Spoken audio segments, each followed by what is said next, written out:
ప్రముఖులు, మేధావులు, వివిధ రంగాలకు చెందిన పెద్దలందరికీ ప్రస్తుతం ఏదైతే సబ్జెక్ట్ ఉందో ఒక వర్గాన్ని టార్గెట్ చేస్తూ రకరకాల బిల్లులు తీసుకొచ్చి ఒక మైనార్టీ వర్గాన్ని టార్గెట్ చేస్తూ శత్రువుగా చూపించే ప్రయత్నం చేస్తూ ప్రజల మధ్యన విభజించు పాలించు అన్న ధోరణి కొనసాగిన బద్దమా కాదా, రాజ్యాంగానికి అనుకూలంగా ఉందా లేక అది వ్యతిరేకమా, రాజ్యాంగం ఏం చేస్తుంది, మరి మనకు ప్రభుత్వం ఏం చేస్తుంది, సమస్యల్ని పక్కన పెట్టి మనపై ఏదో ఒక చూసే ప్రయత్నం చేస్తూ మన మీద చిచ్చు పెట్టే ప్రయత్నం చేస్తుంది. దాని గురించి మన మొదటగా ఇనాగ్రల్ స్పీచ్ కేసీఆర్ తెలంగాణ రాష్ట్ర అధ్యక్షుడు వారిని మాట్లాడాల్సిందిగా కోరుతున్నాను. Doctor Usman sir. Technicians, honorable advocates, esteemed intellectuals, community leaders and friends of justice. Assalamu alaikum and a very warm good evening to all. దేవుడు మీపై శుభాలు కురియుగాక. On behalf of Nizamabad Joint Action Committee, it is my honor and privilege to welcome each one of you to this important roundtable conference. Consequences on our constitutional values, community rights and the sanctity of religious endowments. We are deeply grateful for your presence today. Your participation reflects your unwavering commitment to justice, constitutional defending Waqf institutions, but as a citizen safeguarding the very spirit of secularism and pluralism enshrined in our constitution. We hope today's discussion will lead to a strong, clear and united stand, urging the government to immediately roll back the regressive amendments, restore the original intent of the Waqf Act and ensure that our constitutional guarantees under Article 25, 30 and are upheld in both letter and spirit.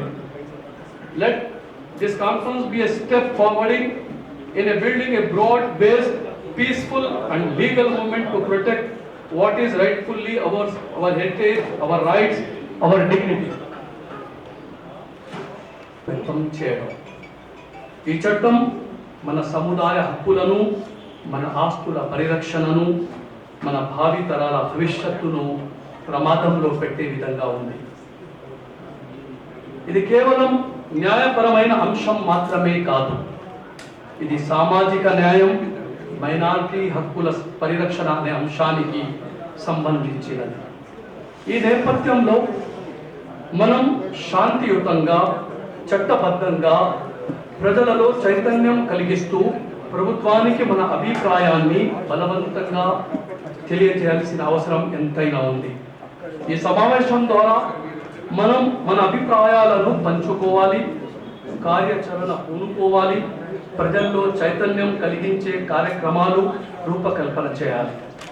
మన పరమేశ్వరుడు మనకు ఆ హిక్మత్, ఆ సలాహియత్ ఇవ్వాలని నేను ప్రార్థిస్తున్నాను. సోదరులారా, మనకు ఈ వక్ఫ్ అసలు అంటే ఏమిటి, వక్ఫ్లో వచ్చే యాక్ట్స్ ఏమిటి, అది మన మతపరంగా కానివ్వండి, మన దేశపరంగా కానివ్వండి, ఆ కాన్స్టిట్యూషన్ వల్ల మనకు అయ్యే అసలు ప్రాబ్లం ఏంటి, కొన్ని విషయాలు నేను ఈ సమయంలో మీ ముందు ఉంచడానికి ప్రయత్నిస్తాను. ఆ తర్వాత మన మధ్యలో మన క్లుప్తంగా వారు మన ముందు ఇవన్నీ ఈరోజు మన ముందు పెడతారు. సో సోదరులారా, వక్ఫ్ అంటే ముస్లింల హక్కులను రక్షణ కవచం. వక్ఫ్ అంటే ఏమిటి? వక్ఫ్ అనేది ముస్లింలు అల్లాహ్ పేరు మీద శాశ్వతంగా ధార్మిక, సామాజిక ఉపయోగం కోసం దానం చేసే ఆస్తి వక్ఫ్. మన మధ్య రఘునాథ్ సార్ ఉన్నారు. నేను రఘునాథ్ సార్ని ఇన్వైట్ చేస్తున్నాను. శ్రీ విరోజ్ రఘునాథ్ ఉన్నారు. సర్ డెసిగ్నేటెడ్ సీనియర్ కౌన్సిల్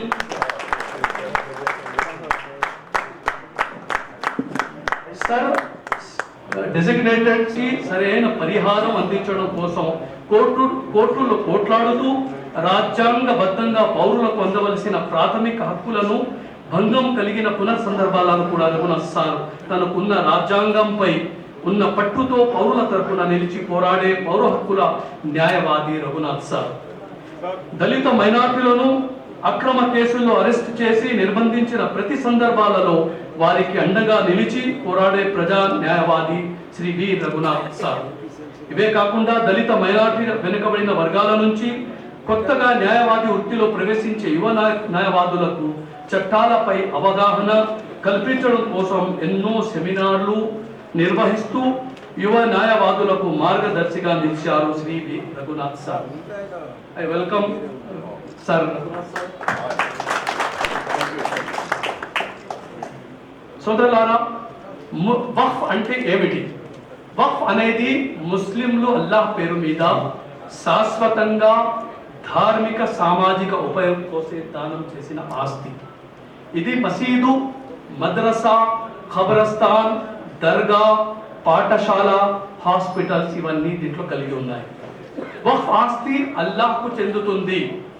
దీనిని అమ్మలేరు, వాడుకోలేరు, ఎవరికైనా గిరివిగా ఇవ్వలేరు. వక్ఫ్ చట్టం ఎందుకు తీసుకొచ్చారు?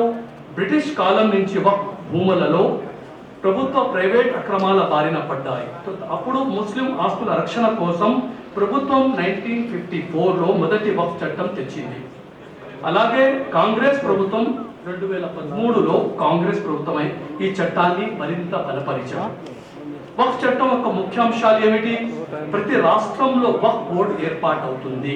ఎలాగైతే Hindu endowment board, Sikh Prabandhak committee ఎలాగైతే ప్రతి కమ్యూనిటీస్కి ఉంటాయో అలాగే ముస్లింల కోసం, ముస్లిం ఆస్తులకు ఈ వక్ఫ్ ఆస్తుల పరిరక్షణ కోసం వక్ఫ్ బోర్డ్ ప్రతి రాష్ట్రంలో ఇది ఏర్పాటు చేస్తారు.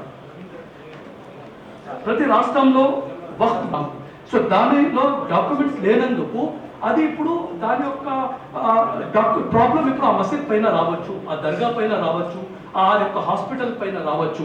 సో ఈ యొక్క ఆస్తుల రక్షణ కష్టతరం ఇప్పుడు కాగలుగుతుంది. వాస్తవిక రికార్డులు లేకపోతే వక్ఫ్ ఆస్తుల హక్కును నిరూపించడం ముస్లిం సంస్థలకు భారత రాజ్యాంగంలోని ఆర్టికల్ 25 to 30 మత స్వేచ్ఛ మరియు మైనారిటీ హక్కులు కలిగి మన కాన్స్టిట్యూషన్ మనకు ఆ రైట్స్ ఉన్నాయి. సో దానివల్ల కొత్త వక్ఫ్ చట్టం ఈ హక్కులను అపహరించే విధంగా తయారైంది. సో ముస్లింల వ్యతిరేక ప్రధాన కారణాలు ఏమిటి?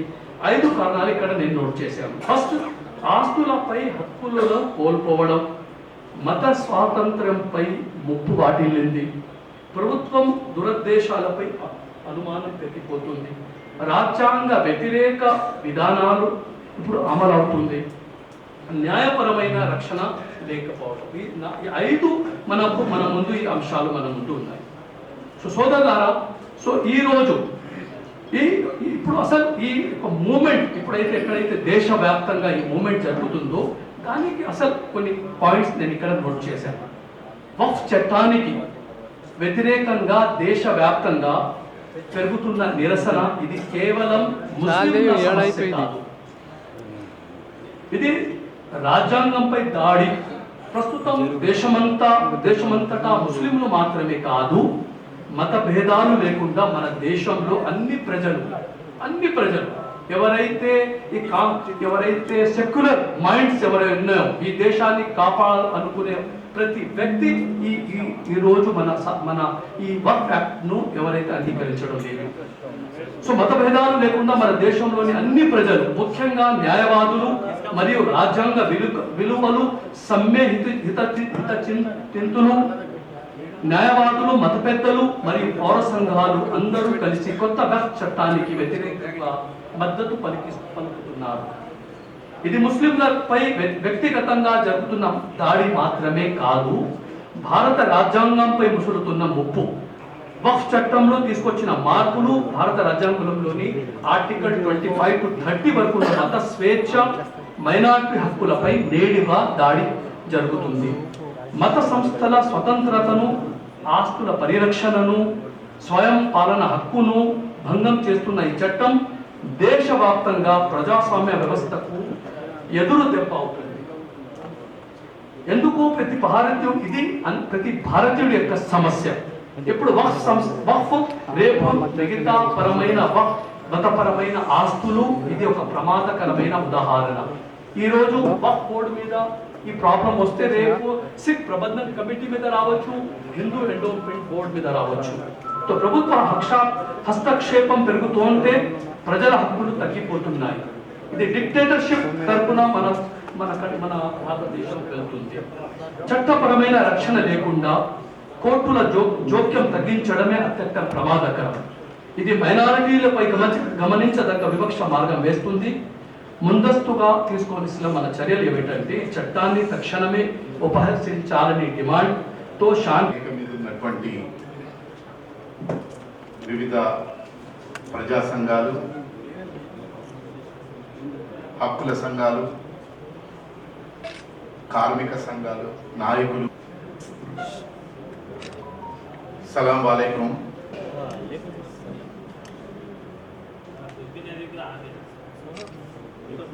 ఈరోజు మా డాక్టర్ ఉస్మాన్ గారు బహుశా చాలా సుదీర్ఘంగానే ఈ అమలు కాబోతున్నటువంటి వక్ఫ్ అమెండ్మెంట్ యాక్ట్ 2025 గురించి చాలా విషయాలు చెప్పడం జరిగింది. బహుశా సాధారణంగా అర్థమయ్యేటటువంటి భాషలో రీతిలో డాక్టర్ గారు చెప్పారు. అదేవిధంగా బహుశా నేను చాలా మీటింగ్స్ కూడా ఈ చట్టం మీద మాట్లాడుతున్నాను. కానీ నిజామాబాద్ జిల్లాలో ఇంత ఓవర్వెల్మింగ్ గా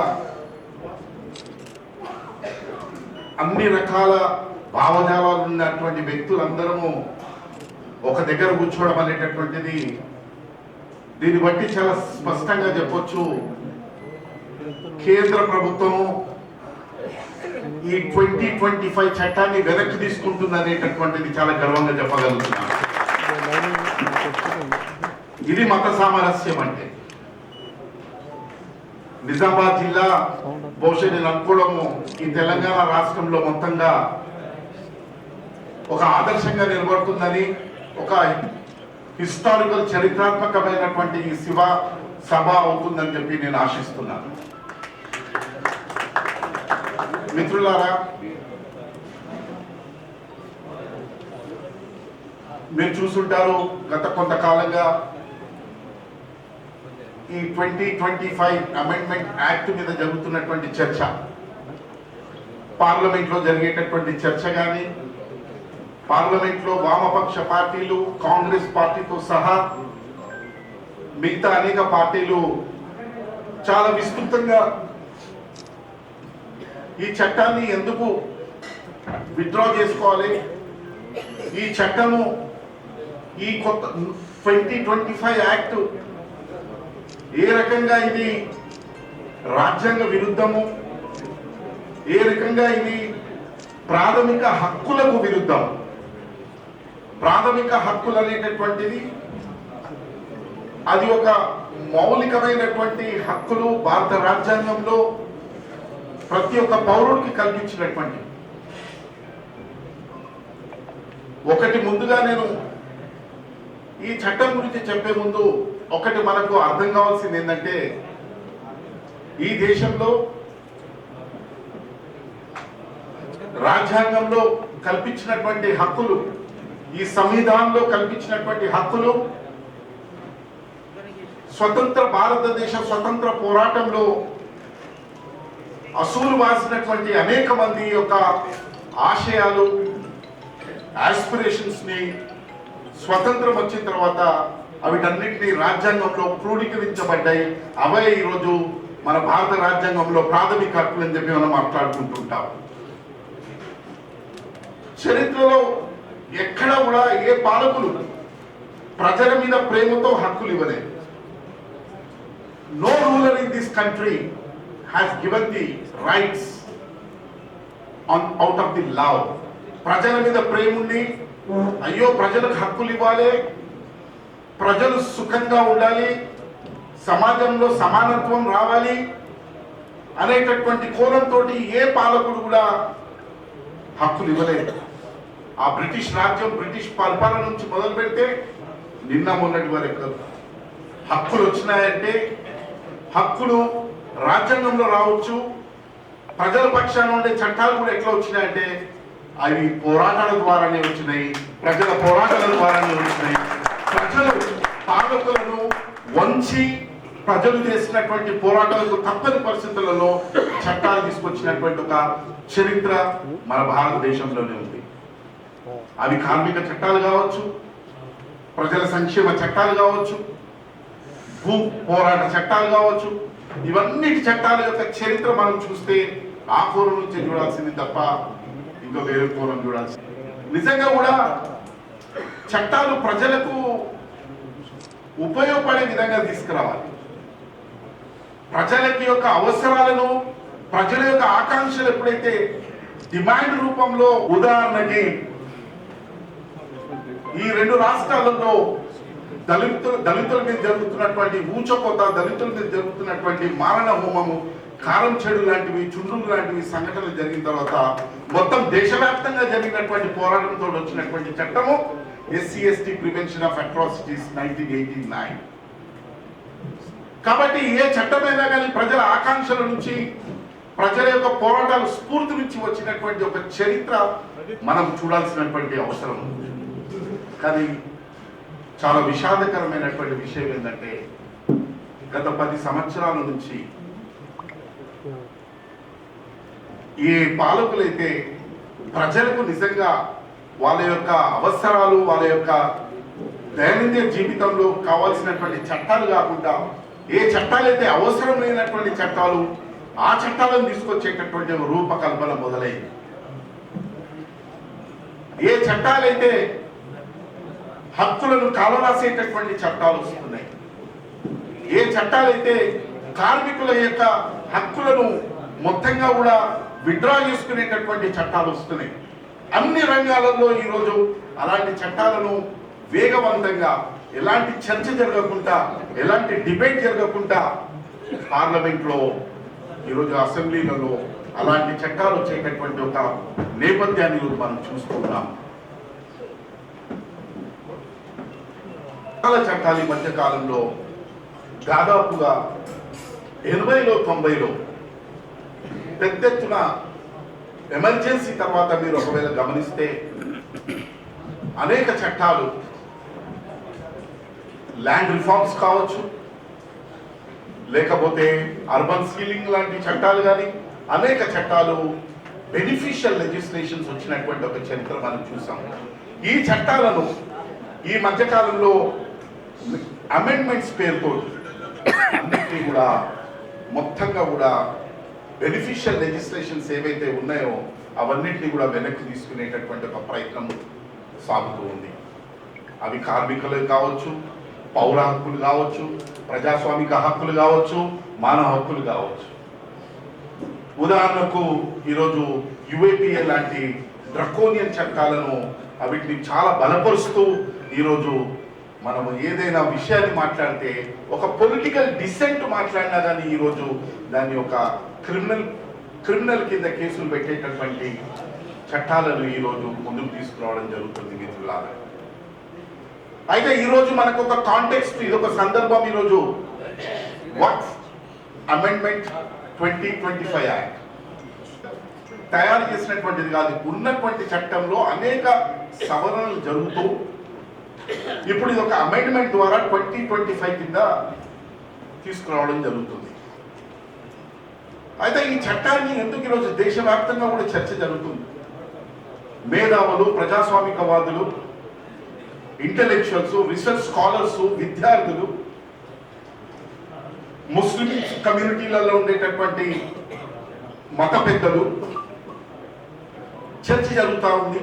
పార్లమెంట్లో చర్చ జరుగుతున్నా కానీ ఈ చర్చలన్నింటినీ కూడా బేఖాతరు చేసి ప్రజాస్వామ్యంలో ఒక బలమైనటువంటి ఒక సూత్రం ఉంటుంది.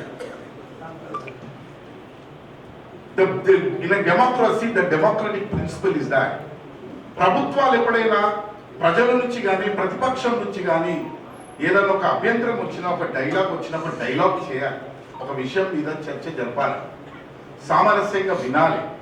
ఆ చర్చ ద్వారా సమస్యను ఏ రకంగా పరిష్కారం చేస్తామనేటటువంటి ఒక ఆలోచన చేయాలి. కానీ ఈ మధ్యకాలంలో అలాంటిది లేదు. నువ్వు చర్చ చేయకు, వ్యతిరేకించు, మేము చేయాల్సింది చేస్తామనేటటువంటి ధోరణితో ఈరోజు ముందుకు పోవడం జరుగుతుంది. ఈరోజు ఈ చట్టం గురించి పార్లమెంట్లో చట్టంగా పాస్ అయిన దానికి మీరు చూడండి, 288 మంది ఈ చట్టానికి అనుకూలంగా ఓటేసినారు. 288 members have voted in favor of the act.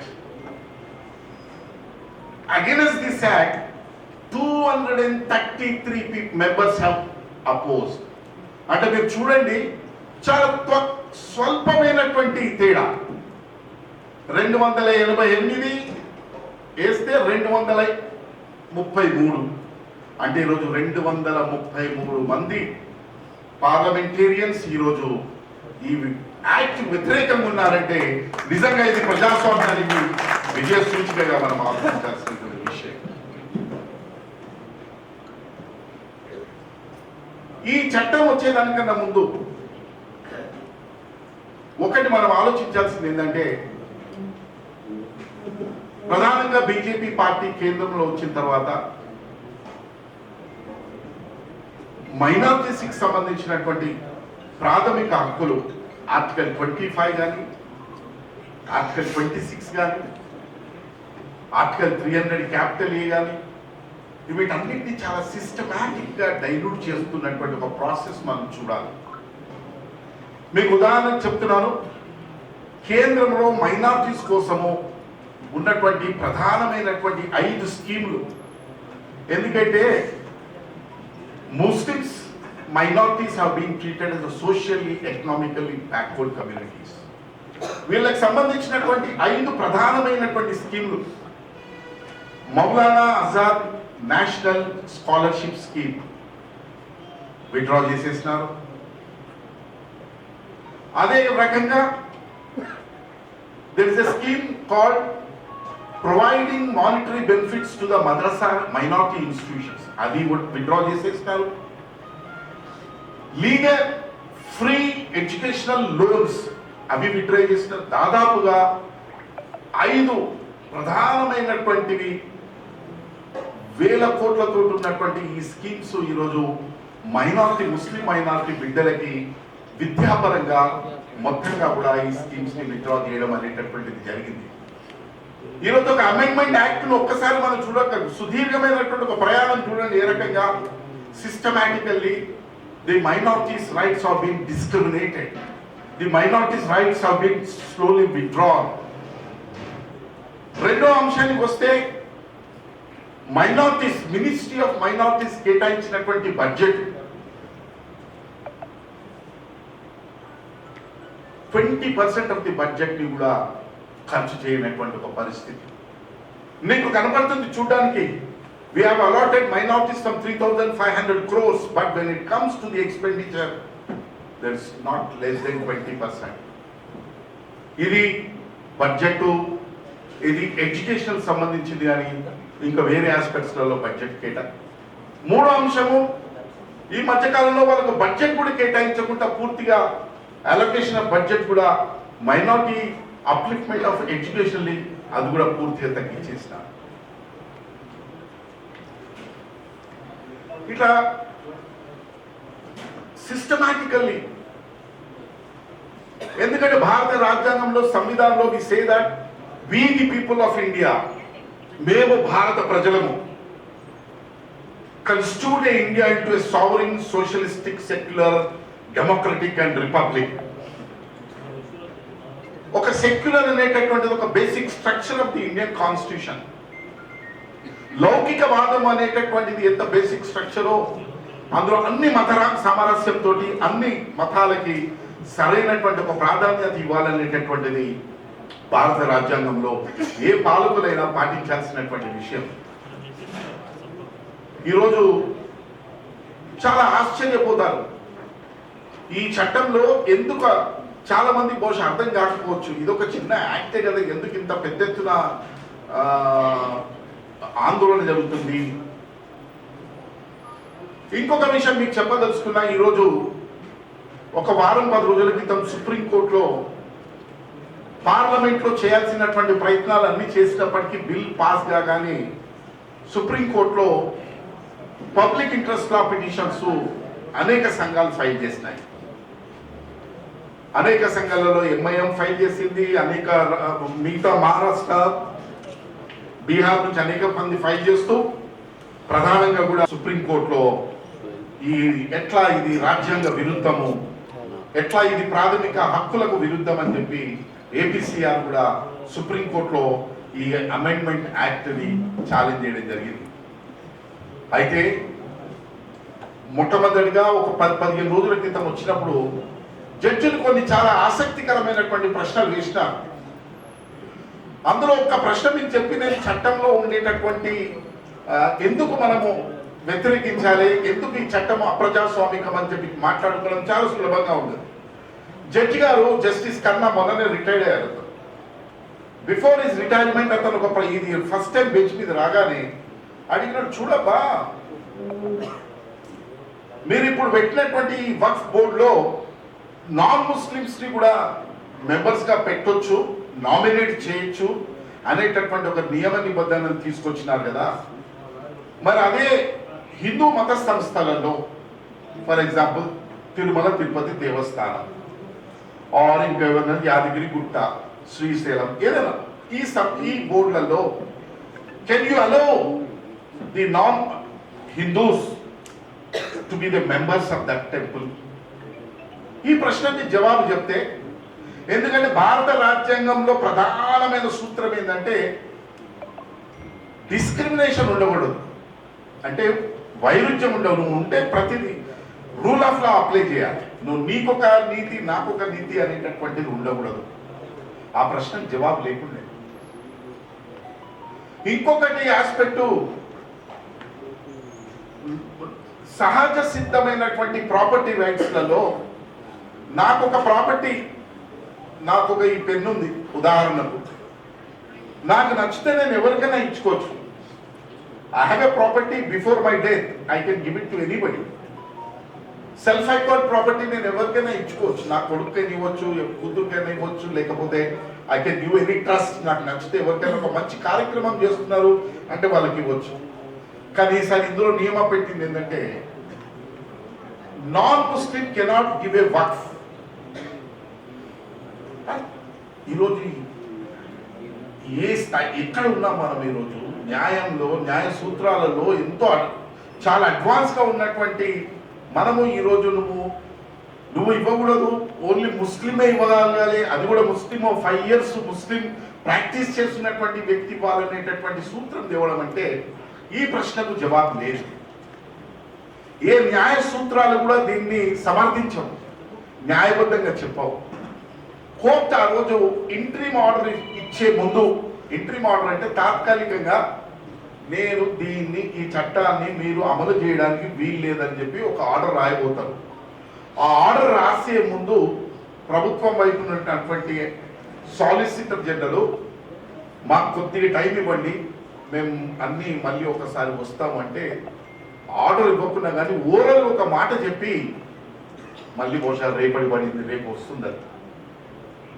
సరే, న్యాయ వ్యవస్థ మీద ఈరోజు మన భారతదేశంలో మన పౌరులకి అందరికీ చాలా బలమైనటువంటి, నేను న్యాయవాదిగా, ఒక సీనియర్ న్యాయవాదిగా గత 30 ఏళ్ళ నుంచి నేను న్యాయ వ్యవస్థలో ఉన్నటువంటి సుప్రీంకోర్టు, హైకోర్టులో వస్తున్నటువంటి తీర్పులు చూసిన తర్వాత ఒక విషయం అయితే నేను మీకు చెప్పదలుచుకున్నానంటే, న్యాయ వ్యవస్థ ఈ మధ్యకాలంలో చూస్తే ఫెయిల్యూర్సే ఉన్నాయి తప్ప ప్రజల పక్షాన నిలబడ్డటువంటిది చరిత్ర లేదు. అందుకే మీకు నిన్న మొన్న చూస్తుంటారు 2 రోజుల క్రితం బేలా త్రివేది అని చెప్పి సుప్రీంకోర్టు జడ్జి. ఆమె సుప్రీంకోర్టు చరిత్రలోనే మామూలుగా ఒక జడ్జి రిటైర్డ్ అయితే ఒక ఫేర్వెల్ పార్టీ ఉంటుంది. అందులో ఒక స్త్రీ రిటైర్ అయిన తర్వాత సుప్రీంకోర్టు బార్ అసోసియేషన్ మేము ఈవిడకు ఫేర్వెల్ ఇవ్వదలుచుకోలేదని చెప్పి ఒక ప్రకటన ఇచ్చింది, ఫేర్వెల్ కూడా ఇవ్వలేదు. అంటే చూడండి, ఈరోజు ఫేర్వెల్ ఇవ్వకపోవడానికి కారణం ఏంటంటే కనీసం ఏ ప్రాథమిక హక్కులు, ఏ జీవించే హక్కు గత 20, 30, 40 సంవత్సరాల నుంచి సుప్రీంకోర్టు ఇచ్చిన తీర్పులన్నింటినీ కూడా ఆవిడ రివర్స్ చేసింది. రివర్స్ అంటే మీకు అర్థం కావాల్సింది చాలా సింపుల్గా, బెయిల్ అనేటటువంటిది ఒక రైట్ అయ్యా, జైలు అనేటటువంటిది ఎక్సెప్షన్. ఒక వ్యక్తి మీద నేరం అనేటటువంటిది, ఆరోపణ అనేటటువంటిది రుజువయ్యే వరకు వాడికి ఇన్నోసెంట్ ఆ వ్యక్తి. అలాంటి వ్యక్తికి నువ్వు జైల్లో ఎక్కువ రోజులు పెట్టుకోవడానికి వీల్లేదు. జైల్లో నుంచి ఇమీడియట్ గా బెయిల్ ఇవ్వాలి as a matter of right అని ఉన్నటువంటి రూల్ని ఈవిడ ఏం చేసిందంటే రివర్స్ చేస్తూ జైలు అనేటటువంటిది రూల్గా చేసింది, బెయిల్ అనేటటువంటిది ఎక్సెప్షన్ చేసింది. అందుకే ఈరోజు జైళ్లలో అనేక మంది మేధావులు, బుద్ధిజీవులు, విద్యార్థులు, కార్మిక సంఘ నాయకులు, ఆదివాసీలు ఈరోజు జైళ్లలో ఏళ్ల తరబడి బెయిల్ లేకుండా 5 ఏళ్ళు, 6 ఏళ్ళు, 7 ఏళ్ల నుంచి మనం జైళ్లలో ఈరోజు మగ్గుతున్నటువంటి ఒక వాస్తవ స్థితి, దుర్మార్గమైనటువంటి స్థితి ఈరోజు మనం చూస్తున్నాం. మీరు చూశారు సాయిబాబా లాంటి వ్యక్తి ఎట్లా జైళ్లలో దాదాపుగా 9 ఏళ్ళు ఉండి మరణించాడు. ఉమర్ ఖాలిద్ చూడండి, ఒక విద్యార్థి, జేఎన్యూ విద్యార్థి, ఈరోజు దాదాపుగా 6 సంవత్సరాలైంది. ఆయన చేసిన నేరమేంటి? ఈరోజు దాదాపుగా 6-7 ఏళ్ల నుంచి జైల్లో బెయిల్ లేకుండా జైల్లో ఉంటున్నారు. సరే, అయితే మనం వక్ఫ్ ఈ అమెండ్మెంట్ యాక్ట్ వస్తే ఒకటి మనం అందరం ఈరోజు ఇక్కడ ఉన్నటువంటి మెజారిటేరియన్ హిందూ సోదరులు కావచ్చు, మన ముస్లిం మిత్రులు కావచ్చు, ఇతరులు కావచ్చు, ఈ వక్ఫ్ అమెండ్మెంట్ యాక్ట్ అనేటటువంటిది ఏ ఒక్క ముస్లింకి సంబంధించినటువంటి ఒక సమస్య కాదు. This is not concerned only to the Muslims, but it concerned to the entire country of the people of this country, my friend. ఈ చట్టాన్ని వ్యతిరేకించడం అంటే ఒక లౌకికవాదాన్ని బలపరచడం అనేటటువంటిది మనం ప్రధానంగా గుర్తుంచుకోవాలి. ఈ చట్టాన్ని మనము వ్యతిరేకించడం అంటే అణచివేతను వ్యతిరేకించడం. ఈ చట్టాన్ని మనం వ్యతిరేకించడం అంటే ఒక ప్రజాస్వామ్యాన్ని పునరుద్ధరించడం అనేటటువంటిది భారతదేశంలో మనం గుర్తించాల్సినటువంటి విషయం. ఒక ప్రజాతంత్రమైనటువంటి చట్టాలను తీసుకురావాల్సినటువంటి పాలకులు ఈరోజు సిస్టమేటిక్ గా వక్ఫ్ అధికారులను, వక్ఫ్ ప్రాపర్టీస్ ని మొత్తంగా కూడా డైల్యూట్ చేసి అధికారుల చేతుల్లో పెట్టాలనేటటువంటిది ఒక ప్రయత్నం జరుగుతుంది. దీన్ని మళ్ళీ చాలా పెద్ద ఎత్తున కుట్రగా మనము గుర్తించాల్సినటువంటి విషయం. ఎందుకంటే నేను మీకు ఒక విషయం చెప్తాను, ఇందులో చాలా మంది మాట్లాడేది ఉంది కాబట్టి. కమిషనర్స్ ఒక పవర్ ఉంది, ఒక వక్ఫ్ ప్రాపర్టీ నిజంగా కూడా ఈ ప్రాపర్టీ ఇది వక్ఫ్ ప్రాపర్టీయా లేకపోతే గవర్నమెంట్ ప్రాపర్టీయా లేకపోతే ఇది ప్రైవేట్ ప్రాపర్టీ అనే దానికి అదొక ట్రైబ్యునల్ ఉంటుంది, ఆ ట్రైబ్యునల్ కమిషనర్ ఉంటుంది, దానికి ఒక వ్యవస్థ ఉంది, బోర్డు ఉంది, వాళ్ళకు సమగ్రమైనటువంటి యంత్రాంగం ఉంటుంది. దీన్ని డైల్యూట్ చేసి ఈరోజు కలెక్టర్లను తీసుకొచ్చి కూర్చోబెట్టడం జరుగుతుంది. మనందరికీ తెలుసు ఇక్కడ కలెక్టర్ల పరిస్థితి ఈరోజు ఎట్లా ఉంది. బ్యూరోక్రసీ ఎప్పుడైనా కానీ ప్రజాస్వామ్యంలో you should not give more power to the bureaucracy. ఈ పాలకులు ఈ ప్రధానంగా ఇప్పుడు కేంద్రంలో ఈ చట్టంలో తీసుకొచ్చినటువంటి ఒక నియమం అంటే ప్రజాస్వామ్యబద్ధంగా ఎన్నుకున్నటువంటి బోర్డు మెంబర్ల కన్నా నామినేషన్ అంటే ఈ వెనక దొడ్డి నుంచి బ్యాక్ డోర్ నుంచి తీసుకొచ్చినటువంటి అధికారులకి విపరీతమైనటువంటి పవర్స్ ఇచ్చేటటువంటి ఒక ప్రయత్నము ఈ చట్టంలో జరుగుతుంది. కాబట్టి ఈ ప్రజాస్వామ్యంలో ఇలాంటి నామినేటెడ్ పోస్ట్ వచ్చినటువంటి వ్యక్తికి సూపర్వైజరీ పవర్స్ ఇవ్వడం అనేటటువంటిది మనం వ్యతిరేకించాల్సినటువంటి విషయం. అదేవిధంగా నిజంగా కూడా బహుశా ఇక్కడ మన ముస్లిం సోదరులు కావచ్చు, మనం ఎవరేమైనా కానీ ఏ అమెండ్మెంట్ అయినా కానీ సవరణ అనేటటువంటిది ఎప్పుడు తీసుకొస్తారంటే పాత చట్టాలలో ఉండేటటువంటి లొసుగులు ఇంకా అది సరైనటువంటి సమస్యలు పరిష్కారం చేయకపోతే ఒక ప్రోగ్రెసివ్, ఒక అభివృద్ధిగా ఉండేటటువంటి నియమ నిబంధనలు తీసుకొస్తారు. ఉదాహరణకు ఇలాంటి నియమం తీసుకొచ్చుంటే మనం అందరం కూడా వ్యతిరేకించమైంది. ఒక సెల్ఫ్ అక్వైర్డ్ ప్రాపర్టీ కొడుక్కే కాదు బిడ్డకు కూడా ఇవ్వచ్చు అనేటటువంటి ఒక రైట్ గా తీసుకొచ్చుంటే ఈరోజు మనమందరం హర్షిస్తాం. We will all appreciate that daughter or a son both should also have an equal right. అలాంటివి ఏమి లేవు. ఇందులో మొత్తంగా కూడా ప్రాపర్టీస్ ని యూజర్స్ పేరుతోటి మీరు ప్రతి ప్రాపర్టీ ఈరోజు డాక్యుమెంటేషన్ అనేటటువంటిది మనకు కనపడదు. కలెక్టర్కి పూర్తిగా అధికారాలు ఇవ్వడం అనేటటువంటిది ఒక మైనారిటీ రిలీజియస్ రైట్స్ ఆర్టికల్ 25-26 అనేటటువంటిది చాలా బలంగా గుర్తిస్తుంది. వాళ్ళకి సంబంధించినటువంటి మత సామరస్యం కానీ మత కార్యక్రమాలలో ప్రభుత్వాల జోక్యాన్ని మనం ఆపాలి. ఎందుకంటే ఈ మధ్యకాలంలో పెద్ద ఎత్తున ప్రభుత్వాల బ్యూరోక్రసీ స్టేట్ ఎగ్జిక్యూటివ్ యొక్క power they are more using it than the people's representation. అది ఏ చట్టాలైనా కానీ ఈ మధ్యకాలంలో చూస్తే రిటైర్డ్ అయిన ఐఏఎస్ ఆఫీసర్లు, మీరు ఇప్పుడు రిటైర్డ్ అయినటువంటి వాళ్ళు రైల్వే బోర్డ్స్ కానీ రిటైర్డ్ అయిన ప్రతి చోట కూడా ఈ రిటైర్డ్ అయిపోయి ఉన్నటువంటి వాళ్ళని తీసుకొచ్చి వాళ్ళని సూపర్వైజరీ పవర్ పెట్టి తీసుకెళ్లేటటువంటి ఒక ప్రయత్నం జరుగుతుంది. ఇలా చేయడం వల్ల జరిగేది ఏంటంటే మొత్తంగా మైనారిటీస్కి ఉండేటటువంటి అధికారాలు రేపొద్దున వాళ్ళ యొక్క ఇన్స్టిట్యూషన్స్ ని ఎఫెక్టివ్ గా నడుపుకోవాల్సినటువంటి ఇన్స్టిట్యూషన్స్ ని మొత్తం డైల్యూట్ చేసి వాళ్ళను రాజకీయంగా మొత్తంగా ఏంటంటే దీన్ని ఎన్నుకున్నటువంటి ఒక పెద్ద నేపథ్యాన్ని మనం అర్థం చేసుకుంటే ఏంటంటే మైనారిటీ ముస్లిమ్స్ ఈ దేశంలో ఒక రాజకీయంగా ఎదగకుండా పొలిటికల్ ఐడెంటిటీ డెవలప్ కాకుండా ఒక నామమాత్రమైనటువంటి వ్యక్తులుగా ఉండేటటువంటి ఒక ప్రయత్నం జరుగుతుంది అనేటటువంటిది మనం అర్థం చేసుకోవాలి. ఎందుకంటే మీరు ఈరోజు మా న్యాయ వ్యవస్థలో నేను చెప్తున్నాను, I'm telling you, out of 30 judges in our high court you do not find a one judge of the minority in our high court. ఎంత దుర్మార్గం చూడండి మీరు. ప్రజాస్వామ్యంలో అన్ని కులాలు మతాలు ప్రతి ఒక్కరు కూడా ప్రపోర్షనేట్ రిప్రజెంటేషన్ అనేటటువంటిది ఇవ్వాలి.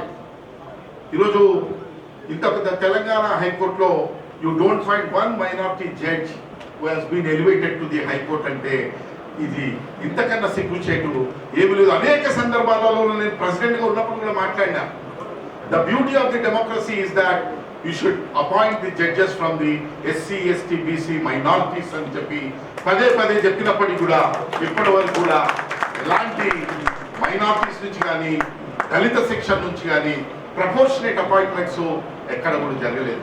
ఎందుకంటే ఇన్హెరెంట్లీ న్యాయ వ్యవస్థ is totally filled with the dominant caste.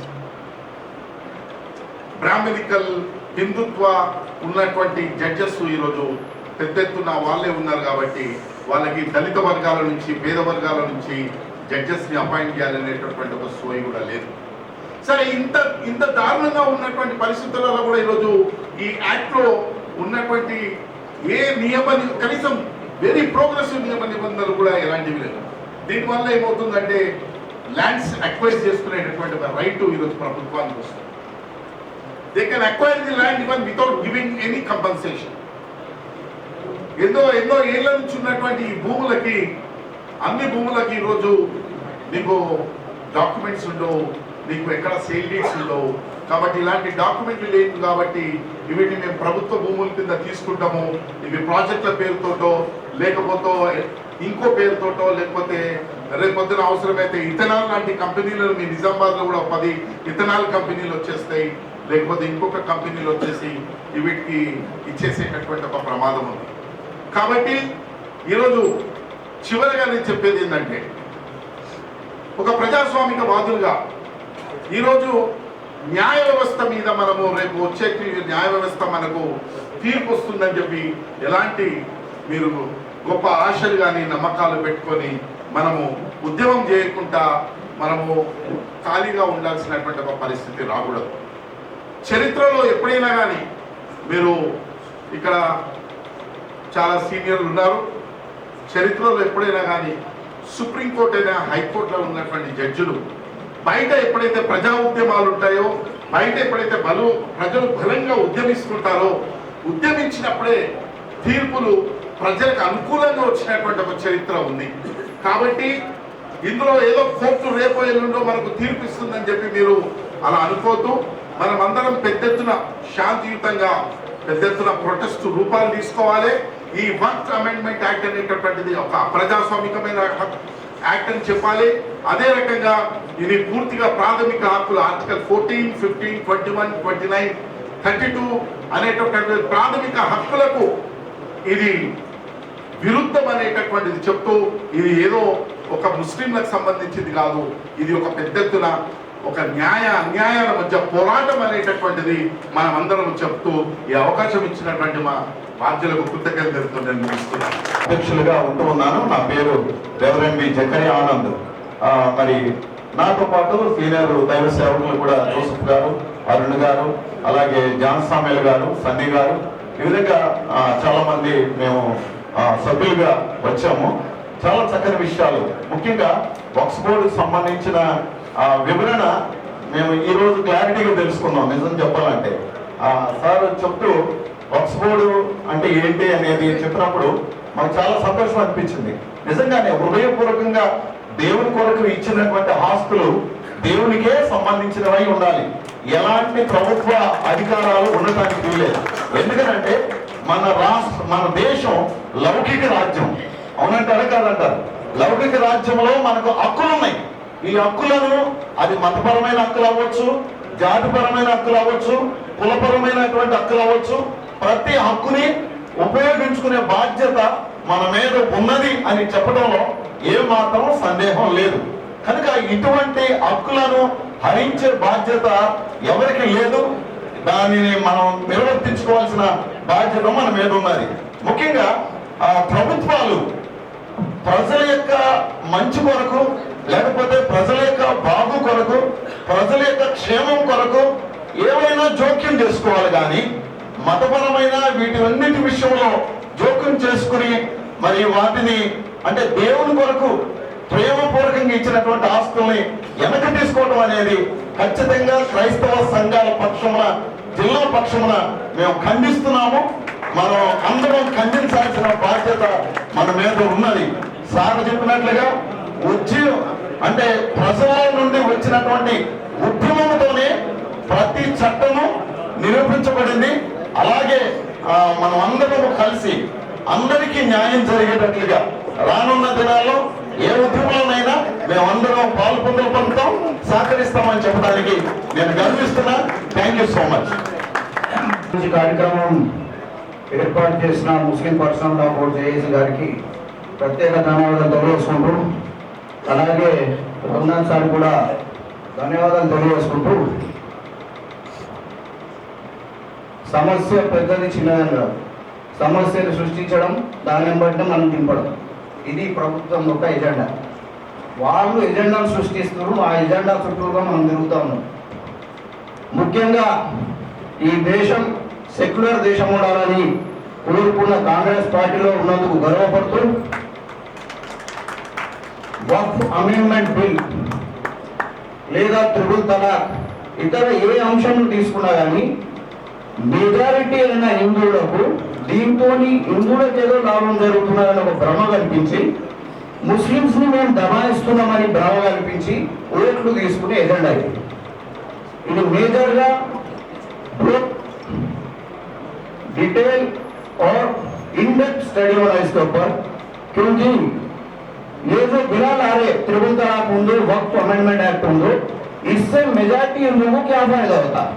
कुछ भी फायदा नहीं होता, बल्कि सोसाइटी का ये फायदा है कि इससे हिंदुओं को फायदा हो रहा, हम मुसलमानों को दबा रहे।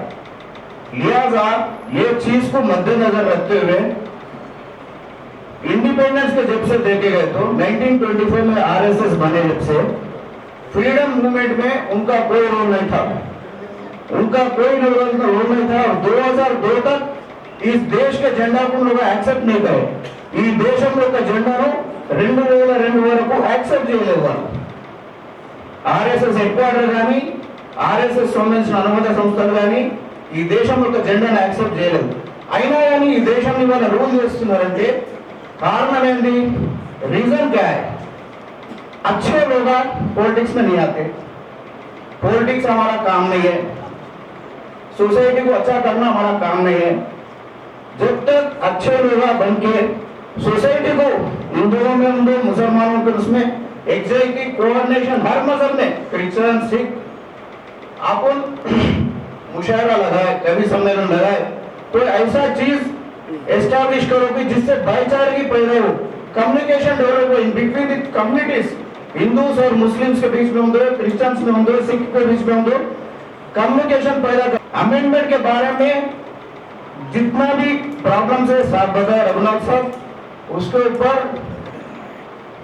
डेमोक्रेटिक वे में मूवमेंट चलाते हुए भी अब ज़कात का है, रमजान में ज़कात देते, उसमें भी थोड़ा बहुत हिंदुओं को और गैर मुसलमानों को हेल्प करिए आप, उससे भाईचारे की पैदा होती। ये बहुत जरूरी है, भाईचारे की पैदा करना, कम्युनिकेशन, रिलेशन, कनेक्शन भी पैदा करने की जरूरत है।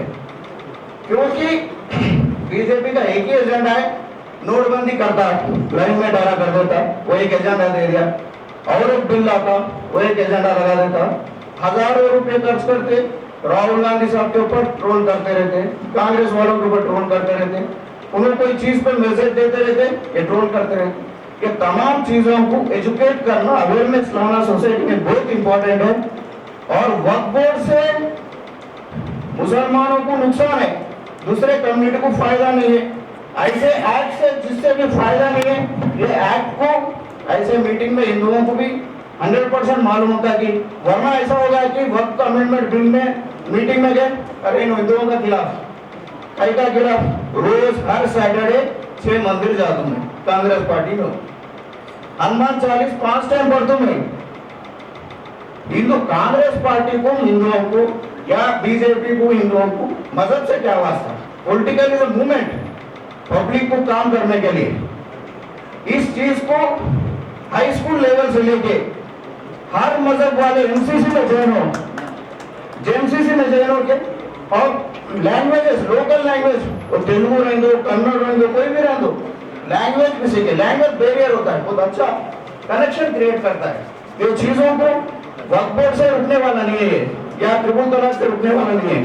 और बहुत सारे एजेंडा ऐसा लाएंगे कि अपन तमाम रोजमर्रे की जो रेट्स बढ़ रहे हैं, आज पेट्रोल का बैरल क्या रेट है, क्या रेट पे देना, उस पर रेट कम नहीं करता। क्या बीजेपी हिंदुओं को 80 रुपए में, मुसलमान को 100 रुपए में देता? हिंदू भी आज परेशान है रेट से, रोजमर्रा जिंदगी में वही चक्कर में घुमा घुमा के एक नया एजेंडा भेजता, वो एजेंडा में अपन घुमाते रहना, यही रहता। जब तक उनसे भी एक एजेंडा होता बिल्कुल दो, उसके पीछे किसका मजाक, ఒక ఎజెండా సమాజంలో వదిలినప్పుడు దాని వెనకాల ఎవరి బెనిఫిట్ అవుతుంది అని తెలుసుకోవడంత వరకు మనుషులు మనం మోసపోతూ ఉంటాం. ఎవరు చెప్పారు? లెనిన్ గారు చెప్పారండి. కాబట్టి ప్రతి ఎజెండాను, ప్రతి అంశాన్ని బాగా జాగ్రత్తగా చూసుకోవాలని చెప్పి అవేర్నెస్ చేయాలని చెప్తుంటూ, ముఖ్యంగా బీజేపీ ఏ రకంగా అయితే మేము సమాజంలో చూస్తున్నామో, బీజేపీ ట్రోల్స్ చేసి సోషల్ మీడియా ద్వారా దాని ద్వారా యువకులను అట్రాక్ట్ చేస్తుంది. కాబట్టి నిజామాబాద్లో ఇవాళ చాలా ప్రోగ్రాం, కాబట్టి పర్టికులర్గా ముస్లిం కమ్యూనిటీకి సంబంధించిన చాలా మంది పెద్దలు ఉన్నారు. కాబట్టి మీరు జకాత్ విషయంలో కానీ, ఇంకా కవి సమ్మేళనం కూడా ఒక యునైటెడ్ ఫోరం దేశం పేరు మీద హిందుస్థాన్ కవి సమ్మేళనం కానీ ఏదో రకంగా కమ్యూనికేషన్ మన మధ్య కనెక్షన్ క్రియేట్ చేయాలా. తర్వాత వక్ఫ్ బిల్ కు సంబంధించి ఎప్పుడు కూడా మీ ఆధ్వర్యంలో మూవ్మెంట్ కోసం కాల్ ఇస్తే మేము ముందు ఉండి మీ కూడా వస్తామని చెప్పి తెలియజేసుకుంటూ, పెద్దలు నమస్కారం తెలుసుకుంటూ వచ్చిన ఈ దేశంలో చాలా చాలా రూల్స్ హక్కులు పోరాటంతో వచ్చాయి. కానీ కాంగ్రెస్ పార్టీ పోరాటం చేయకుండా కూడా చాలా హక్కులు ఇచ్చింది. అది కూడా మనం దృష్టిలో పెట్టుకోవాలని కోరుకుంటే ధన్యవాదాలు తెలియజేస్తున్నాం.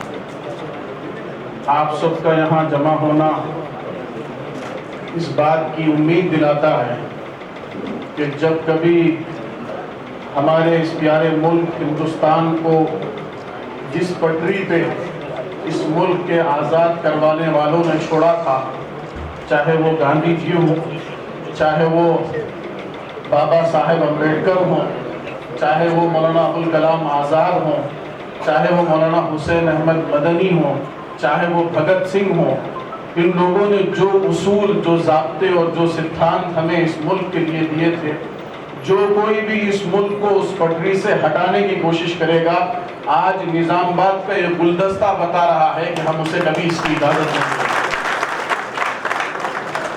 जब इस मुल्क पे बात आएगी, जब इस मुल्क के आईन और दस्तूर पे बात आएगी, जब इस मुल्क के कॉन्स्टिट्यूशन की हिफाजत की बात आएगी, तो ना हम में का बाशिंदा ये देखेगा कि मैं मुसलमान हूँ, मैं हिंदू हूँ, मैं ईसाई हूँ, मैं सिख हूँ, मैं जैन हूँ।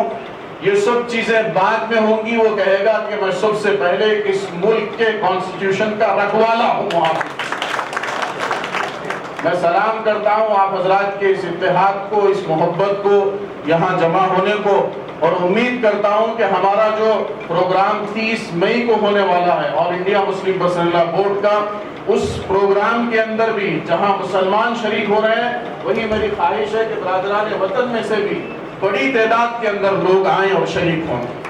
मैं ये बात वाज़ेह करना चाहता हूँ कि हम वक्फ के मसले पे इसलिए मुसलमान इस वक्त में अड़े हुए हैं। इससे पहले बहुत से मसाइल आए, कई इश्यूज आए, मैं उनको गिनवाना नहीं चाहता, लेकिन आज जिस बड़े पैमाने पे हम ये चाहते हैं कि मुसलमान के साथ साथ दीगर बरादरान वतन भी शरीक हों, हमारे हिंदू भाई शरीक हों, हमारे ईसाई भाई शरीक हों, हमारे जैनी भाई शरीक हों, हमारे सिख भाई शरीक हों, वो इस वजह से है कि ये सिर्फ वक्फ का मसला नहीं है, ये कॉन्स्टिट्यूशन में किसी भी मजहब के मानने वाले को दिए जाने वाले राइट्स का मसला है। आज मुसलमानों पे बात आ रही है, कल दलित पे बात आएगी, परसों आदिवासी पे बात आएगी, फिर किसी और पे बात आएगी। हम ये चाहते हैं कि वो दरवाजा ना मुसलमान के नाम पे खुले, ना आदिवासी के नाम पे खुले, ना दलित के नाम पे खुले। यहाँ बसने वाला चाहे वो मुसलमान हो, चाहे वो हिंदू हो, चाहे वो दलित हो, हर सब समान है, बराबर है, इंडियन सिटीजन होने की हैसियत से सब एक हैं। आज ये जब all India Muslim personal board की जानिब से जो मुहिम चलाई जा रही है, मैं जमीयतुल उलमा का जनरल सेक्रेटरी हूँ तेलंगाना आंध्रा का, मैं हैदराबाद से यहाँ तक आया, all India Muslim personal board के इस बैनर तले आया, इस वजह से आया है कि इस वक्त में हमें इत्तेहाद की जरूरत है, इस वक्त में हमें यूनिटी की जरूरत है, इस वक्त में हमें यकजहती की जरूरत है।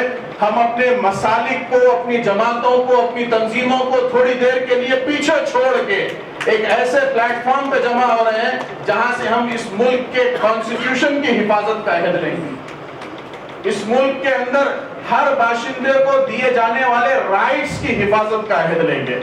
आज जब हम आप वक्त के इस उन्वान पे खड़े हैं, हम आपसे वादा करते हैं कि जब आप हमें अपने हुकूक के तहफ़्फ़ुज़ के लिए बुलाएंगे, इस मुल्क के कॉन्स्टिट्यूशन की हिफाजत के लिए बुलाएंगे, आप हमें अपने साथ पाएंगे।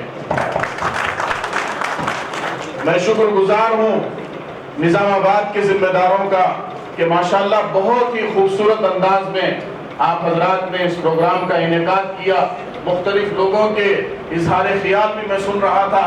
याद रखिए, सबसे पहले आप जब इस मुल्क से बाहर जाएंगे तो कोई आदमी आपको हिंदू या मुसलमान या सिख ईसाई से पहले आपसे ये पूछता है कि भाई आप कहाँ के रहने वाले हैं, और आप सबसे पहले अपना तारुफ देते हैं कि मैं इंडिया का रहने वाला हूँ। हमारी सबसे बड़ी शनाख्त हमारा हिंदुस्तानी होना है, हमारा इंडियन होना है, हमारी ये सबसे बड़ी शनाख्त है, ये सबसे बड़ी पहचान और अलामत है। और आज निजामाबाद का ये गुलदस्ता उसकी शहादत दे रहा है। मैं मुबारकबाद देते हुए आप सभी हजरात का शुक्रिया अदा करते हुए अपनी जगह लेता हूँ। वाखिर दावाना अल्हम्दुलिल्लाह। सभी को राइट टू स्पीच है और सभी को उस चीज को मद्देनजर रखते हुए उनको रिस्पेक्ट देना चाहिए, मिलना चाहिए, ये मेरी गुजारिश है।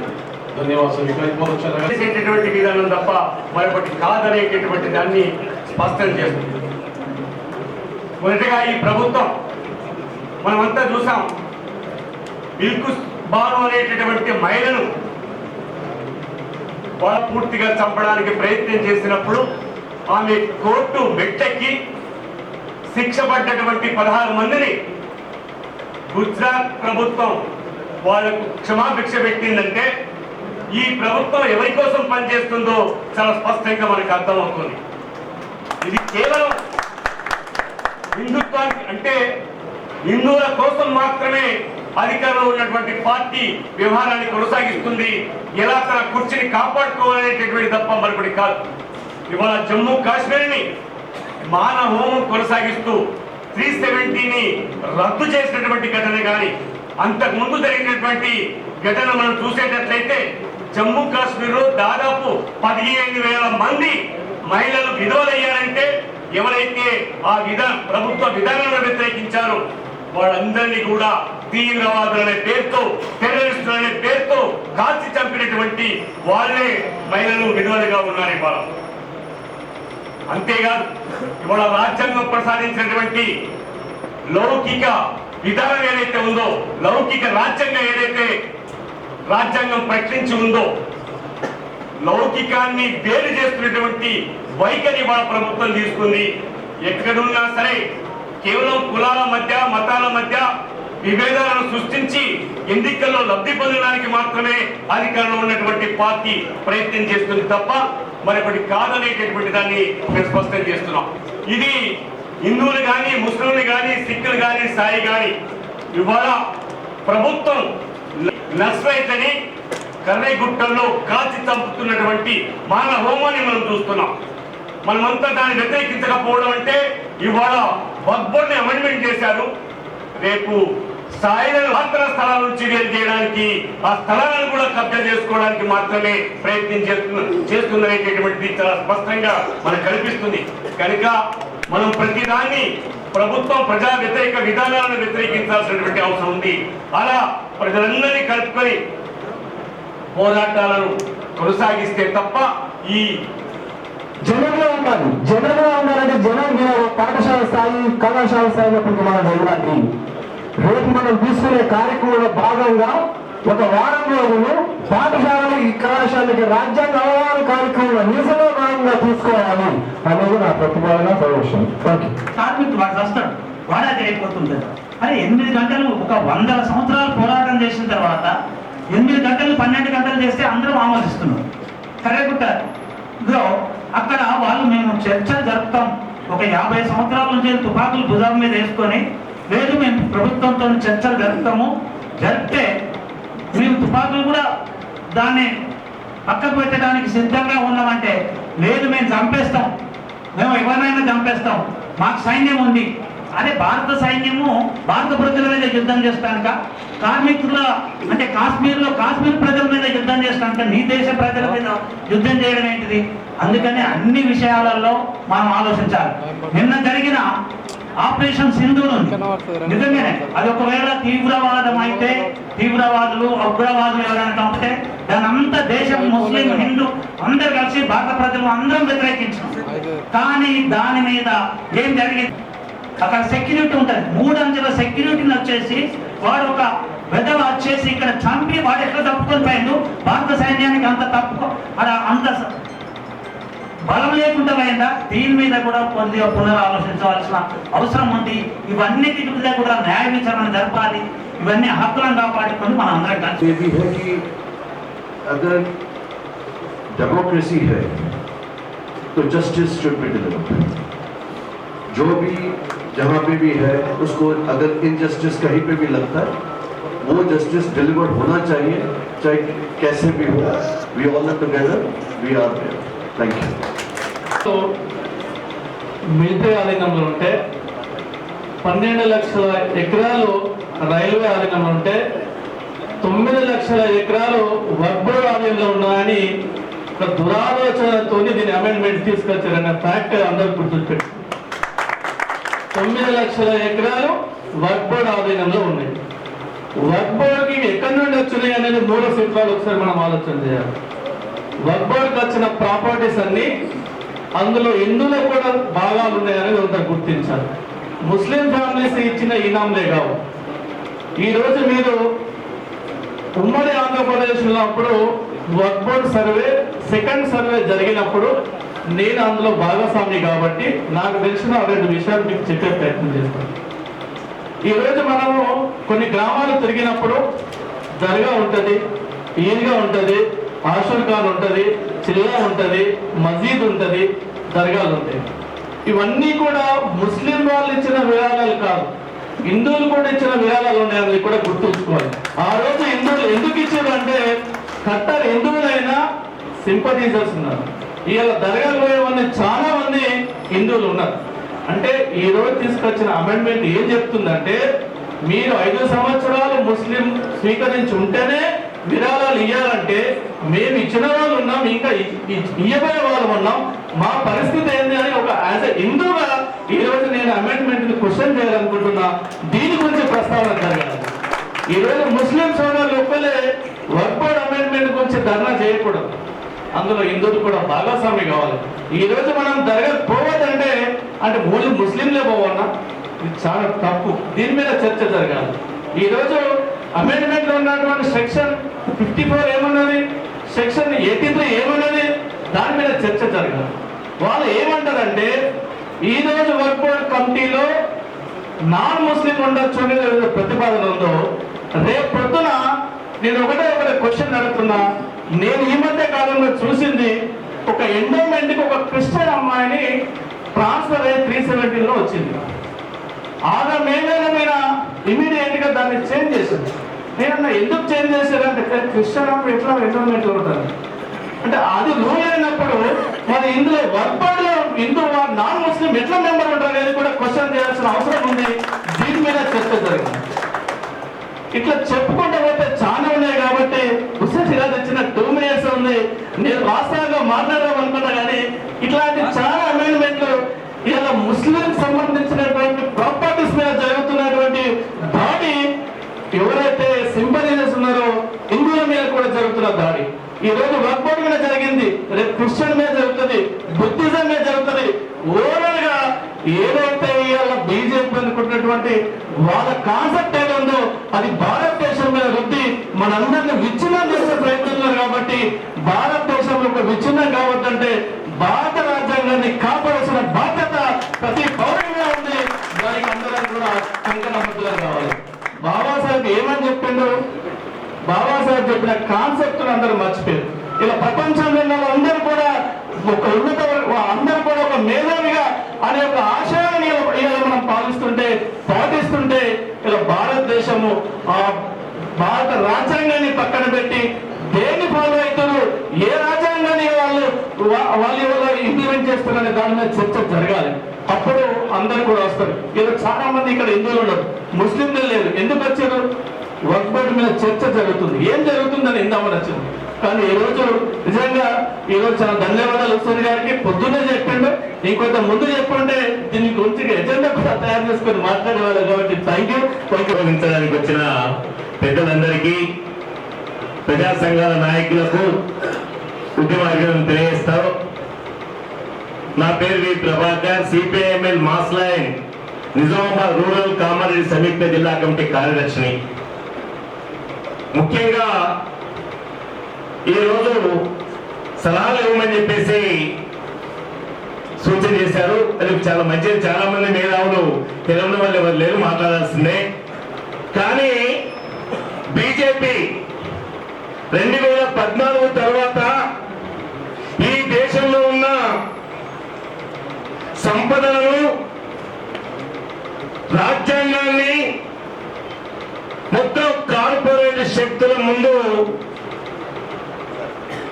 పెట్టడానికి ఈరోజు ప్రయత్నం పెడతా ఉంది.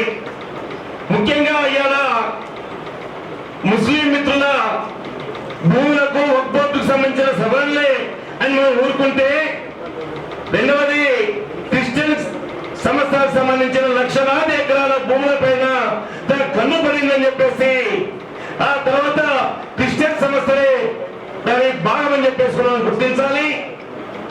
అయ్యా, మన ముస్లింలకు హక్కులు కదా, వాళ్ళ హక్కు ఏమైనా గంగలని మనకేం అని చెప్పిన ఊరుకుంటే రేపు మనవంతు కూడా వస్తుంది. అది జార్జ్ చక్రవర్తి హయాంలో జరిగింది, ఇక్కడ కూడా జరగబోతా ఉంది. రెండవది, ఇవాళ హిందూ అని చెప్పేసి మాట్లాడుతూ ఉన్నారు. ఈ కేంద్ర ప్రభుత్వం ఇంతకుముందు చెప్పినట్లుగానే ఆదాని అంబానీలకు రాత్రి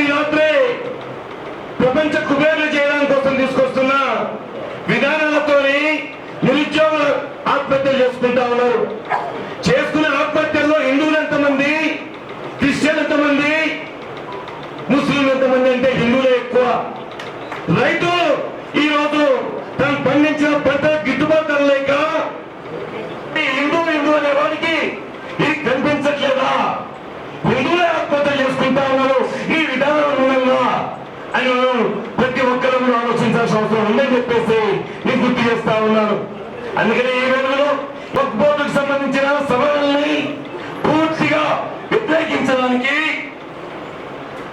మతాలకు అతీతంగా, రాజకీయాలకు అతీతంగా మనువాద రాజ్యాంగం మనం వ్యతిరేకించడానికి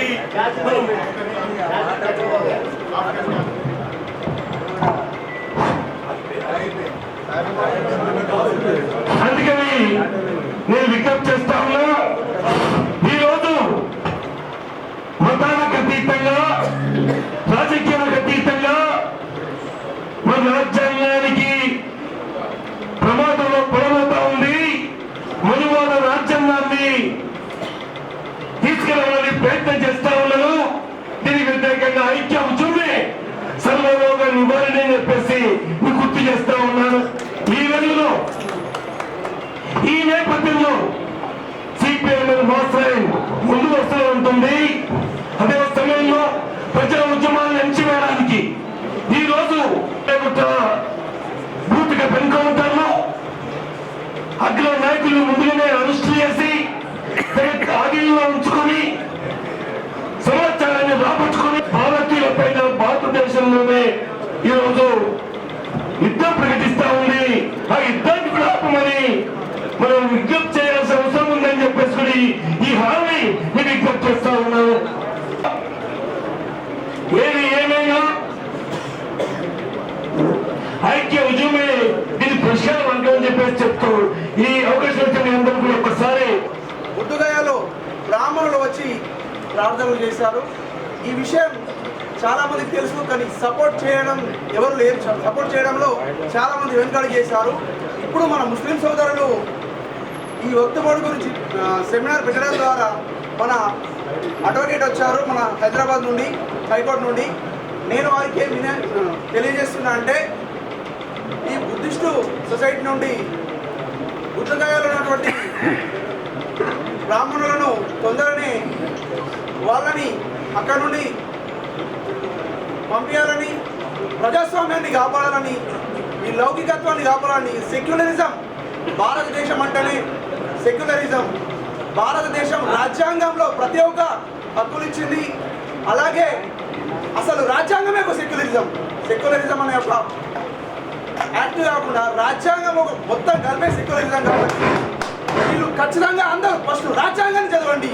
అంతేగాని సమస్య వచ్చినప్పుడు నాకు ఈ సమస్య వచ్చింది రండి రండి అని కాకుండా రాజ్యాంగాన్ని చదివి రాజ్యాంగంతో పాటు ప్రతి ఒక్క హక్కులు తెలుసుకొని చిన్నప్పటి నుండి ప్రతి ఒక్కరు హిందూ అయినా, ముస్లిం అయినా, సిక్ అయినా, ఇసాయి అయినా, ఏ మతంలో అయినా ఫస్ట్ పిల్లలకి దేవుడి గురించి చెప్తున్నారు, తప్పులేదు. అలాగే పాటు వాళ్ళు పెరుగుతున్న కొద్దీ ప్రతి ఒక్క తరగతిలోనూ ఎలాగైతే విద్య నేర్చుకుంటారో అలాగే భారత రాజ్యాంగంలో ఉన్న హక్కులను కూడా తప్పకుండా తెలియజేయాలి.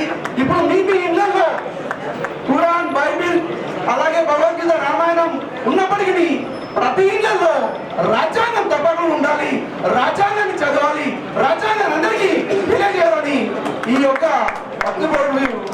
ఈ వేదికగా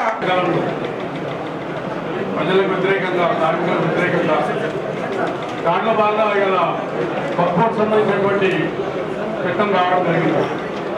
దీనిపైన పోరాడడం ఇంతకుముందు పెద్దలు మాట్లాడినట్టు మనం అనేక పద్ధతుల్లో పోరాడడం, కానీ సమస్య వచ్చినప్పుడే కాదు, ఇలా ప్రజా సమస్యలు, కార్మిక సమస్యలు వచ్చినప్పుడు అందరం కూడా ఐక్యం కావాలని చెప్పేసి కోరుకుంటా ఉన్నాం. ఈరోజు వక్ఫ్ అనేది ఈ చట్టంలో ఉన్నటువంటిది కమ్యూనిస్ట్ పార్టీలు అనేక సంవత్సరాలు చెప్పినటువంటి బాధ భూ సమస్య, దాంట్లో భాగంగానే ఈ వక్ఫ్ బోర్డు సంబంధించినటువంటి సమస్య, భూ సమస్య ఇంక్లూడ్ అయిందని చెప్పేసి స్పష్టంగా కనబడతా ఉన్నది. ఎవరో ఇలావించినటువంటి భూముల పైన ఇలా పెద్దం చేయడం కోసం బీజేపీ కుట్రలు చేస్తా ఉన్నది. బహుశా అనుకుంటా భారతదేశానికి స్వతంత్రము రాకముందు ఏ సమావేశం పెట్టినా కానీ 10th లో మనం చూసాం కాన్పూర్ కుట్ర కేసు కుట్ర కేసు. ఇవాళ మనం నిజామాబాద్లో మీటింగ్ పెట్టాం బీజేపీ అంటే ఇది కూడా కుట్ర కేసు పెట్టదేమో అని చెప్పేసి అనుకుంటా ఉన్నాం. ఇట్లాంటి పరిస్థితులు ఉంటుందేమో అని చెప్పేసి అనుకుంటా ఉన్నాం. అయితే ఈ సందర్భంగా రఘునాథ్ గారికి ఈ యాక్ట్ ఒక అంశం ఉందేమో అడుగుతా ఉన్నాను. వీళ్ళు బీజేపీ ఏం చెప్తా ఉన్నది, ఈ యాక్ట్ తీసుకొచ్చింది పేద ముస్లింల కోసం అని చెప్పి చెప్తా ఉన్నది. అంటే పేద ముస్లింలకు ఈ ఉన్నటువంటి భూమి పంపిణీ చేస్తామని చెప్పేసి చెప్తా ఉన్నారు. ప్రభుత్వాలు ఏ రాజకీయ పార్టీలు కావచ్చు, గతంలో కాంగ్రెస్ కావచ్చు, కమ్యూనిస్టులు కావచ్చు, బీజేపీ కావచ్చు, ఏ పార్టీ వచ్చినా భూ సమస్యలు పరిష్కారం చేయాలి. కానీ అలా ఈ వక్ఫ్ సంబంధించినటువంటి దాన్ని అడ్డం పెట్టుకొని పేద ముస్లింలకు భూమి మాస్తామని చెప్పేసి యాక్ట్లో పెట్టమని చెప్పి చెప్తా ఉన్నారు. ఇది నిజమా అబద్ధమా మన ముఖ్య అతిథి చెప్పాలని చెప్పేసి కోరుకుంటాను. చిన్నదానైనా ఇక్కడ ఏదైనా పొరపాటు మాట్లాడితే నాకు క్షమించాలి. నేను చెప్పదలుచుకుంది ఒకటే, నవీనన్న చెల్లె కంపల్సరీ రావాలి ఈ ప్రోగ్రామ్ ఇది పోవాలి ఖచ్చితంగా అని చెప్పి 2 days కింద నాకు చెప్పడం జరిగింది. నిజంగా హోల్హార్టెడ్గా చెప్తున్నాను, మ్యారేజ్ అనేది మిస్ చేసుకొని మరి వచ్చిన. ఎందుకంటే ఇప్పుడు 7:30కి మ్యారేజ్ ఉండే అయినా కూడా నా మిస్ చేసుకొని వచ్చిన. ఎందుకంటే చాలా గొప్ప వాళ్ళు ఉంటారు, ఇలాంటి అవకాశం అనేది రాదు. నేను అక్కడ సారీ చెప్పుకున్నా పోతుంది, కానీ ఇక్కడ చాలా నేర్చుకోవడం అనేది ఉంటుంది. అందరికీ ఒకటి చెప్పదలుచుకున్నాను, చిన్నదానైనా రాజ్యాంగం మనకి ఇచ్చిన హక్కు, దాని ప్రకారం అందరూ ఇప్పుడు నవీన్ బాబాయ్ ఎలా అయితే ఎక్కడ కలిసినా కూడా హమారా బైనే అంటాడు. సో అదే విధంగా మీకు మా వంతుగా లేడీస్గా నేను జిల్లా యాదవ్ సంఘం అధ్యక్షురాలిని మంజులా యాదవ్. సో నేను ముందు మాకు ఎప్పుడు పిలుపునిచ్చినా ఈ రోజు ఎలా అయితే అన్న పిలుపునిచ్చినో నాన్న మీ వంతు ఉన్నప్పుడు మేము పిలవకపోయినా మీ ముందుకు మీకు సపోర్ట్ చేస్తానని మనస్ఫూర్తిగా చెప్తున్నాను. ఒక విషయము, ఏదైతే భగవంతుడికి ఇచ్చిన హక్కు ఉందో, ఏదైతే ల్యాండ్ అని ఉందో కేవలం ఆ భగవంతుడికే సొంతం. అది అన్యాయంగా తీసుకోవడం అనేది అది ఎట్టి పరిస్థితిలో చిన్నదానైనా కూడా నేను దానికి వ్యతిరేకమైన చెప్తాను. సో నేను ఎనీ టైం అయినా ఉంటానన్నా మీరందరూ మానవహారం కానీ కాలేజ్ నుండి కానీ ఇంకా యూత్ ఎంతో మంది ఉన్నారు, వాళ్ళందరూ నేను ఒకటి చెప్తున్నాను, మీరందరూ ఒకటిగా గొంతుగా పిలుద్దాము, అందరం కలిసికట్టుగా నడుద్దామని చెప్తున్నాను. ఖచ్చితంగా తిరిగి రావాల్సిందే. ఒక చెయ్యి పిడికిలు వేరే, అదే 2 చెయ్యి పిడికిలు పెట్టి చూడండి, ఎలాంటిదైనా దిగి వస్తుందనే నమ్మకం నాకుంది. సో అందరికీ ఇక్కడ కాంగ్రెస్ ముందు విజయం తినాలి, మళ్ళీ అప్పుడు కూడా విజయస్థంగా ఉండాలనే కోరిక, అప్పుడు కూడా రాబోతాను, ఖచ్చితంగా సక్సెస్ అవుతాయని మనస్ఫూర్తిగా కోరుకుంటున్నాను. ఏమైనా మిస్టేక్ ఉంటే సారీ అండి. उसके हुकूक के ताल्लुक से, अफराद के हुकूक के ताल्लुक से रखा है। और खास मैं जुबैर साहब हैं और इनके साथ जितने लोग भी हैदराबाद से तशरीफ आए हैं उनका भी मैं शुक्र अदा करता हूँ कि ये लोग तकलीफ उठा करके वहाँ से तशरीफ आए हैं। प्रेस वालों का भी शुक्र अदा करता हूँ, होटल वालों का भी शुक्र अदा करता हूँ। खास करके बड़ी तादाद में जो हिंदू भाई, सिख भाई और ईसाई भाई वगैरह जो आए हैं, इनका मैं पर्सनली हर एक का शुक्र अदा करता हूँ। अब मेरी बहनें भी यहाँ आई हैं और उन्होंने भी अपना इज़हार ख्याल किया है। हमारे हक में बहुत सारी बातें उन्होंने भी बताई हैं। इन बहनों का भी मैं शुक्र अदा करता हूँ। मुसलमान भाई खास करके अपने जैक के जो जॉइंट एक्शन कमेटी के जो मेंबर्स हैं, मैं उन सब का बहुत बहुत शुक्र अदा करता हूँ कि उनकी ही मेहनतों के नतीजा है कि ये सब कामयाबी तरीके से आज का प्रोग्राम हुआ है। सारी पार्टियों के नाम किसी का नहीं रहता, मुमकिन है भूल जाऊँ, चाहे वो MIM हो, कांग्रेस हो, सारी पार्टियों के जितने भी पार्टी के और जितनी मजहबी इदारों के लोग आए हैं उन सब का भी मैं शुक्रिया अदा करता हूँ कि आप लोग हमारी आवाज़ पर यहाँ इकट्ठे हुए हैं। और वक्त के ताल्लुक से, औकात के ताल्लुक से जितनी बातें आपने सुनी है, तो खास करके अभी वैसे रघुनाथ साहब को मैंने बताया, सबसे पहले नाम उन्हीं का लिया है कि बहुत खोल करके उन्होंने वक्त की बातें रखी है यहाँ। और हमारे हिंदू भाइयों को जो बातें मालूम नहीं थी वक्त के ताल्लुक से, उनकी स्पीच की वजह से बातें बहुत खुल करके लोगों के सामने आई और सवाल जवाब की वजह से भी बहुत सारी बातें खोल करके आए हैं। बहरहाल आप तमाम हजरात का शुक्र अदा करते हुए एक बात की रिक्वेस्ट करता हूँ कि यहाँ डिनर का इंतजाम किया गया है, आप लोग खाना खा के जाएंगे बगैर